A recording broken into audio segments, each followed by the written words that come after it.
নমস্কার বন্ধুরা, ছন্দা রান্নাঘরে সকলকে স্বাগত। দেখুন আজকে এসে গেছি আমি একটা চিলি চিকেনের রেসিপি নিয়ে। তো চিলি চিকেনের আমি চিকেনগুলো ভেজে নিচ্ছি। যেহেতু আগের ভিডিওতে আমি ম্যারিনেটটা দেখিয়েছিলাম, সেই জন্য এই ভিডিওতে স্কিপ করে গেলাম।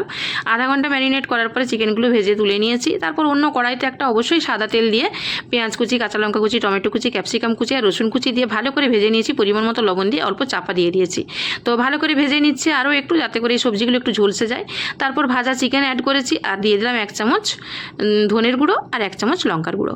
ভালো করে নাড়াচাড়া করে নিলাম।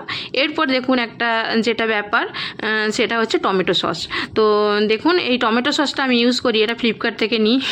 এরকম ভাববেন না যে আমি কোনো কোম্পানির অ্যাড দিচ্ছি, এরকম কিছু না।